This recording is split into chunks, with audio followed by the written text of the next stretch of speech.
नमस्कार स्वामी भक्तांनो. लवकरच गुरुपौर्णिमा येत आहे. हा केवळ एक सण नाही, तर आपल्या अस्तित्वाला आकार देणाऱ्या, आपल्याला अंधारातून प्रकाशाकडे नेणाऱ्या त्या गुरु माऊलीप्रती कृतज्ञता व्यक्त करण्याचा अत्यंत पवित्र दिवस. आपल्या आयुष्यात गुरुचं काय महत्त्व असतं हे शब्दात सांगणं कठीण आहे. आई वडील आपल्याला जन्म देतात, पण या जगात कसं जगायचं, संकटांशी कसं लढायचं आणि परमेश्वरापर्यंत कसं पोहोचायचं हे फक्त एक गुरुच शिकवू शकतात. गुरु म्हणजे नुसतं ज्ञान देणारी व्यक्ती नाही, तर जेव्हा संपूर्ण जग आपल्या विरुद्ध उभं असतं तेव्हा भिवू नकोस, मी तुझ्या पाठीशी आहे असं म्हणून पाठीवर मायेचा हात ठेवणारी सावली म्हणजे गुरु. स्वामी लाभले हे आपले परम भाग्य. आणि विचार करा, ज्या ब्रह्मांड नायकाने हे जग निर्माण केलं ते साक्षात अक्कलकोट निवासी श्री स्वामी समर्थ आपल्याला गुरु म्हणून लाभले. हे आपलं किती अहोभाग्य आहे. स्वामी केवळ गुरु नाहीत, ते आपले पिता आहेत, माऊली आहेत, मित्र आहेत. जेव्हा आपण हताश होऊन, डोळ्यात अश्रू घेऊन स्वामींच्या मूर्तीसमोर उभे राहतो, तेव्हा त्यांच्या त्या दोन करारी पण तितक्याच प्रेमळ डोळ्यांमध्ये बघितल्यावर मनाला मिळणारी शांतता जगात कुठेच मिळू शकत नाही. स्वामींनी आपल्याला कधीच अनाथ सोडलं नाही. आपण चुकलो तर त्यांनी प्रेमाने कानही पकडले, आणि आपण रडलो तर आपल्याला काळजाशीही लावलं.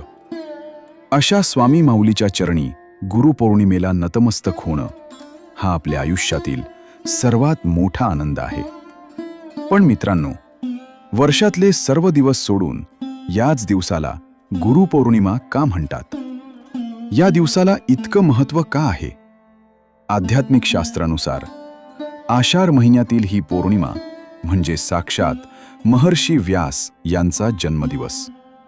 त्यांनी मानवी कल्याणासाठी वेदांचे विभाजन केले, पुराण लिहिली, म्हणून त्यांना जगाचे गुरु मानले जाते.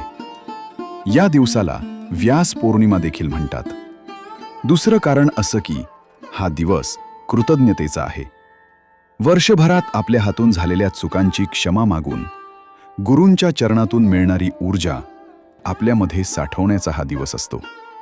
या दिवशी गुरूंकडून मिळणारे आशीर्वाद आणि तरंग इतके शक्तिशाली असतात की शिष्याचं संपूर्ण आयुष्य बदलून जाण्याची क्षमता त्यात असते.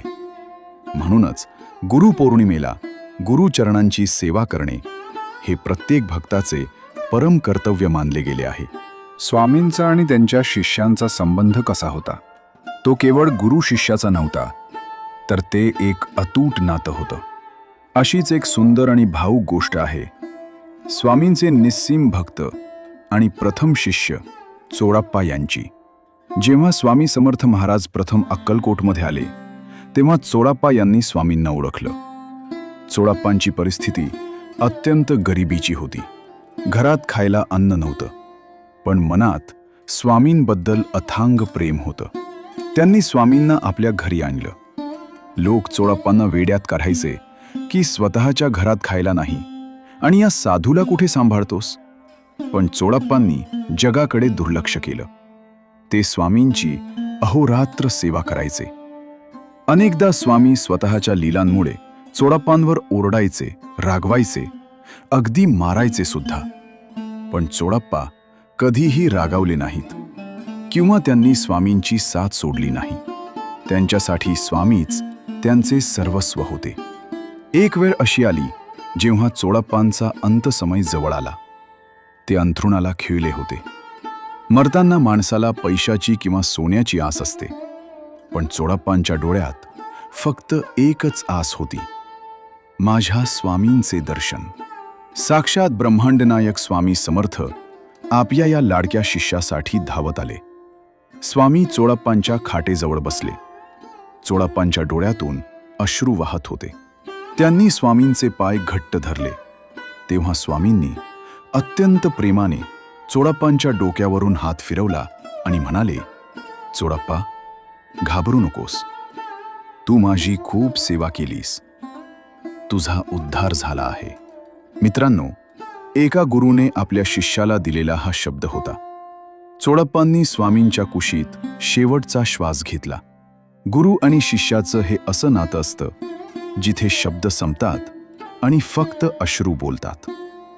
चोडप्पांसारखं भाग्य कदाचित आपल्याला लाभलं नसेल, आपण त्यांना डोळ्यांनी पाहिलं नसेल, पण आज स्वामी मूर्ती रूपाने, फोटोच्या रूपाने आणि भिऊ नकोस मी तुझ्या पाठीशी आहे या मंत्राच्या रूपाने आपल्या हृदयात जिवंत आहेत. या गुरुपौर्णिमेला आपल्या लाडक्या स्वामींना एकच सांगा, स्वामी राया, आम्हाला काही नको, संपत्ती नको, वैभव नको, फक्त तुमचा हा मायेचा हात आमच्या डोक्यावर असाच राहू द्या. आम्हाला तुमच्या चरणांपासून कधीही दूर करू नका. तुम्हा सर्व स्वामी भक्तांना गुरुपौर्णिमेच्या कोटी कोटी शुभेच्छा. जर तुम्हाला ही स्वामींची गोष्ट आणि हा व्हिडिओ मनापासून आवडला असेल तर कमेंट बॉक्समध्ये अवधूत चिंतन, श्री गुरुदेव दत्त, श्री स्वामी समर्थ लिहायला विसरू नका. व्हिडिओला लाईक करा, शेअर करा आणि आपल्या चॅनलला सबस्क्राईब नक्की करा. स्वामी तुम्हा सर्वांचं कल्याण करोत. श्री स्वामी समर्थ.